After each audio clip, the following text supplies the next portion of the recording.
Hello. इस programme की सबसे बड़ी रिकॉग्निशन, बात सही है या नहीं है?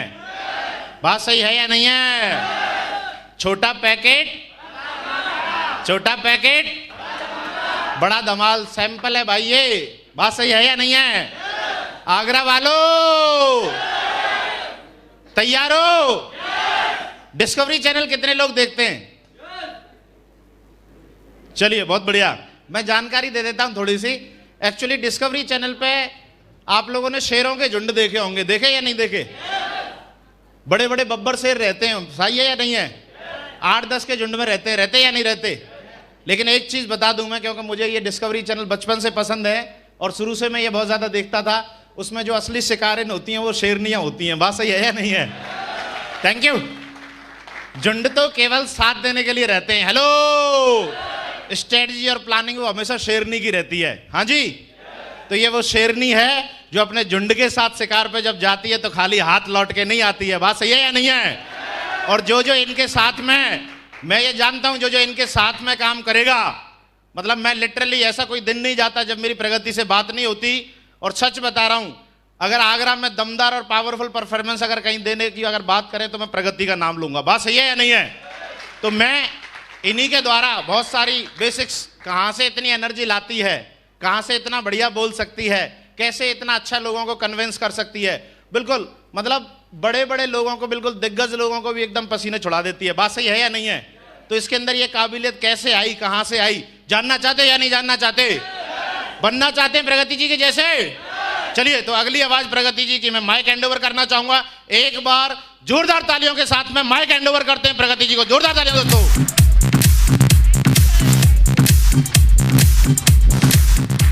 Thank you. वाओ, रियली जब साइन अप करते हैं तो ऐसा कुछ लगता है क्या? यस या नो?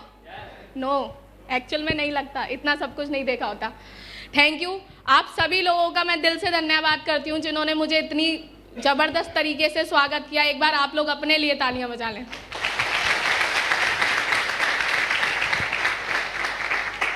जैसा कि पहले तो मैं उस सबसे पहले अपने परमपिता परमेश्वर मेरे साईं का धन्यवाद कहूँगी जिन्होंने मुझे इस ये अपॉर्चुनिटी मेरे घर तक पहुँचाई।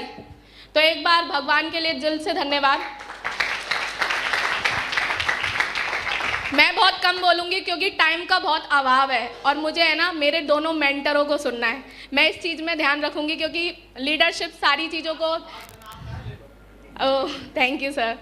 एक्चुअली मैं सेकेंडली धन्यवाद अपने पेरेंट्स का देना चाहूँगी, मेरे पापा, मेरी मम्मा, क्योंकि बहुत सारी लड़कियां इसलिए कुछ नहीं कर पाती क्योंकि उनके पेरेंट्स को लगता है कि कुछ गलत कर लेगी, किसके साथ जा रही है, किसके। मेरे फादर मदर ने शुरू से मेरे भाई से ज़्यादा प्रायोरिटी दी है मेरे को। वो आज भी कहता है, उन्होंने लड़का लड़की में कोई फर्क नहीं समझा। मैं अपने घर का बड़ा लड़का हूँ, अपने घर का बड़ा लड़का। Thank you. और सबसे बड़ा धन्यवाद मैं उस शख्स का देना चाहती हूँ जिन्होंने ये नहीं सोचा कि ये 21-22 साल की लड़की ये कर सकती है कि नहीं। क्योंकि यहाँ पे बहुत सारे लोग ये सोचते हैं इसको प्लान दिखाएं कि नहीं, अरे ये तो बहुत कम एज का है, ये तो कमाता ही नहीं है, इसकी तो बहुत ज़्यादा इनकम है। कुछ तो यही सोच लेते हैं, ये क्या करेगा।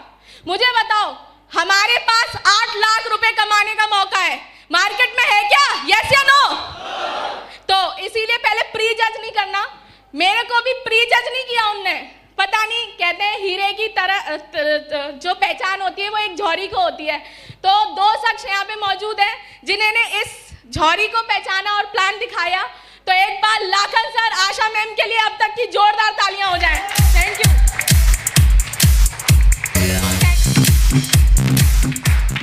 Thank you. मैंने प्लान देखा, प्लान बहुत अच्छा लगा मेरे को। डायरेक्ट सेलिंग कॉमन सेंस का बिजनेस है। जो पैसा ऐश्वर्या राय को मिल रहा है वो मुझे मिल रहा है। सिंपल, ऐश्वर्या राय जी ऐड करती हैं और मार्केट में डिमांड है। डायरेक्ट सेलिंग कंपनियों की वजह से हम जैसे आम लोगों को ये मौका मिलता है कि जो सेलिब्रिटी करते हैं वो हम कर रहे हैं, बीच की कमीशन हमें मिल रही है। यस या नो? कॉमन सेंस का बिजनेस है ये। एक्चुअली में मुझे अच्छा लगा, प्लान देखा, बहुत अच्छा लगा, लेकिन पैसे नहीं थे मेरे पास। ये बोलते हैं कि नहीं आपसे लोग? मार्केट में जब आप प्लान शो करते हो तो मोस्ट ऑफ दीज लोग क्या बोलते हैं, पैसे नहीं है। तो मेरे पास भी पैसे नहीं थे, और जब मैंने घर पे जाके मम्मी पापा को डिस्कस किया तो क्या होता है ना, हम इतने ज़्यादा ओवर एक्साइटेड हो जाते हैं कि आधा तो तभी भूल जाते हैं।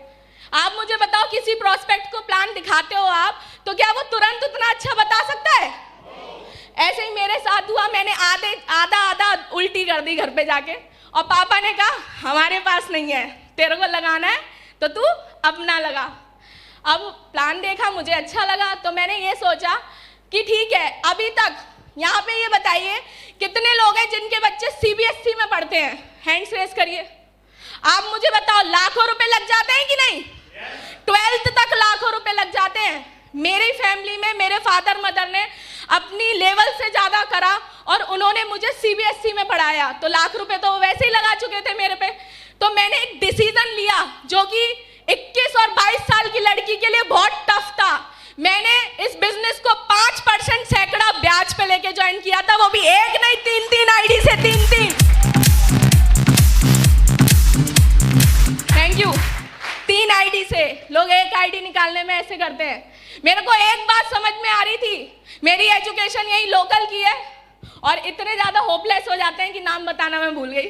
मेरा नाम प्रगति सक्सेना है, मैं आगरा से ही बिलोंग करती हूँ, वैसे सर ने बता ही दिया था, और एजुकेशन यहीं की है। लेकिन मैंने एक चीज़ सोची कि 30-35 हज़ार रुपये मैं ये समझ लूँगी कि ग्रेजुएशन की 1 साल की फीस चली गई, यस या नो? और फिर मैंने इस बिजनेस को शुरू करा, और जब हम शुरू करते हैं ना तो इतना ईजिली तो होता नहीं है। मुझे बताइए, एक अधिकारी लेवल का बंदा क्या प्लम्बर का काम कर सकता है? प्लम्बर का काम तो प्लम्बर ही करेगा ना। Difference between the knowledge only, क्या रीजन है? नॉलेज का। मैं क्या कर रही थी, मैं DVVNL में जॉब कर रही थी, बहुत अर्ली एज पे 21 साल की उम्र में मेरे को नौकरी भी मिल गई थी।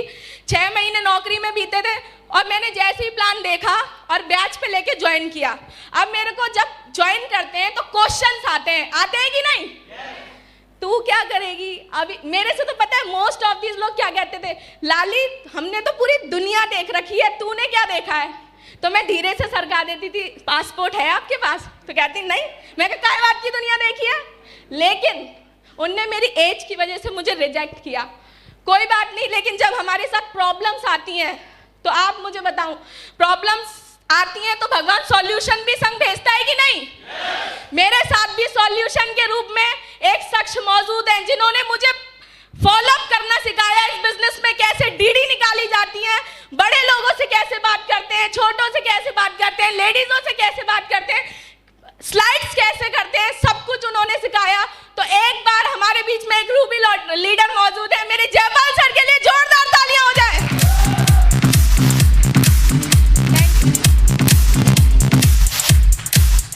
और उन्हीं के सानिध्य में रह के मैंने इस काम को करा। पहले 3 महीने में मैंने सिल्वर क्वालिफाई किया, सिल्वर। फिर प्रॉब्लम आने लगी, तो फिर मेरी बात नितिन सर से हुई और उन्होंने मेरे को एक बात समझाई। मैं पता है बहुत ज़्यादा फोबिया था, सर एज कम है, कोई सुनता ही नहीं है। तो ना एक ही बात कही थी जो यहाँ पे फिट हो गई थी, प्रगति 3 कारण होते हैं, लोग आपको सुनेंगे। पहला कारण, आपकी एज बहुत ज़्यादा हो, तो एज तो पहले से नहीं थी। सेकेंडली, आपके पास अचीवमेंट बहुत ज़्यादा हो, और तीसरा कारण, आपकी नॉलेज बहुत ज़्यादा हो। मुझे बताइए, पहले 2 चीज़ें मेरे हाथ में थी क्या? ये दोनों तो मैं बढ़ा ही नहीं सकती थी। अचीवमेंट कोई वो वाली थोड़ी ना, जे जुड़े सुर्रात करोड़पति, ये जुड़े सुर्रात करोड़पति, वो कंपनी तो थी नहीं। अब मेरे पास एक ही चीज थी, नॉलेज। सर ने मुझे बुक्स रिकमेंड करी, बहुत सारी ऑडियोज रिकमेंड करी, मैंने अपने ऊपर काम किया, और फिर अगले 6 महीने में सिल्वर स्टार क्वालिफाई करके दिखाया। सिल्वर स्टार दोस्तों, थैंक यू। और फिर उसके बाद जैसे कि आपको पता है, स्टेप बाय स्टेप यहाँ पे अप्लायंस भी रूप ले लेके आते हैं। फिर मेरे को ओमी सर मिले, उन्होंने मेरे अंदर बहुत सारी वीडियोस भेजते थे, गर्ल्स की बहुत सारी, ये है बब्बर शेर है तू मेरा, ये सब कह के पूरा भर के रखा हुआ था। तो फिर उसके बाद अगले 6 महीने में मैंने 1.5 साल में इस बिजनेस में गोल्ड क्वालिफाई करके दिखाया। गोल्ड दोस्तों, 250 की टीम बना के दिखाई। अभी मुझे आप बताओ, यहाँ पे सभी लोग इंडियंस हैं, मुझे ये बताओ किशन जी की माता जी कौन थी और उनने किसकी परवरिश में वो बड़े हुए थे, बताएं? तो मेरी है ना यहाँ पे 2 यशोमती मैया हैं, और वो उन 2 यशोमती मैया का नाम है नितिन सर और ओमी सर। के लिए मेरी 2 यशोमती मैया है। Thank you. अब मुझे बताओ, जब परवरिश ही इतनी तगड़ी हो रही है तो डायमंडशिप कैसी होगी? आप अंदाजा लगा सकते हैं। देखिए, इन 2 सालों में मैंने एक ही निचोड़ निकाला है, जो मैंने बुक्स पढ़ी या कुछ नॉलेज अपडेट करी है। सीखना हर लेवल पे होता है और मैं सीख रही हूँ, तब मैं आगे बढ़ पाऊंगी। मेरे को एक ही बात समझ में आती है, see the more people show the more plan, see the more people show the more plan. Simply, आज मेरे मामा ज्वाइन नहीं है इस बिजनेस में। कौन ज्वाइन नहीं है? सगे मामा। मेरे पापा को लग रहा होगा मेरे साले के लिए ऐसे कह रही है,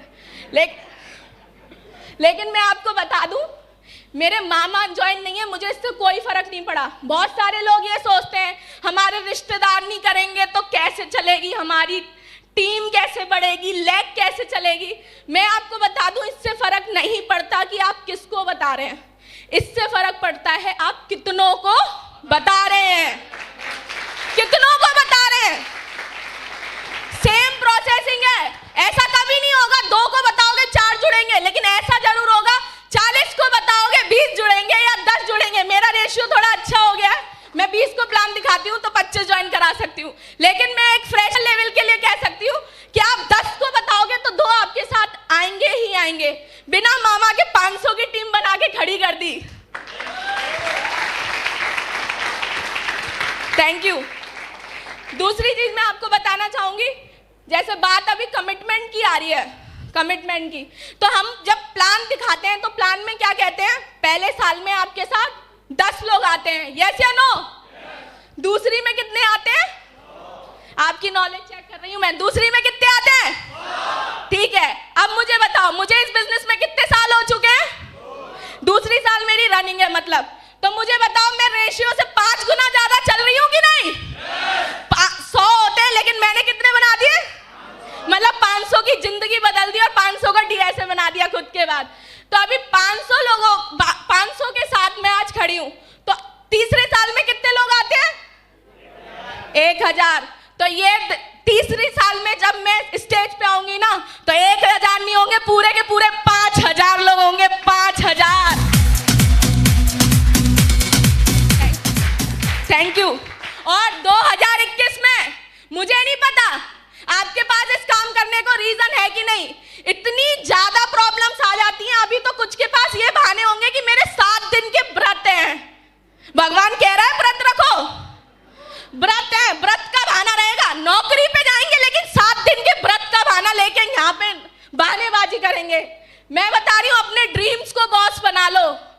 और बहुत सारे लोगों को ये नहीं समझ में आता, मेंटर बॉस की तरह लगते हैं। मैं तो सर से बोलती हूँ मुझे एज अ वर्कर ट्रीट करो, लेकिन सर कहते हैं कि फिर बॉस से लोग नफरत करने लगते हैं। लेकिन हमारे मेंटर्स तो सिर्फ समझाते हैं, सोचते हैं आज सही हो जाए, कल सही हो जाए, परसों सही हो जाए।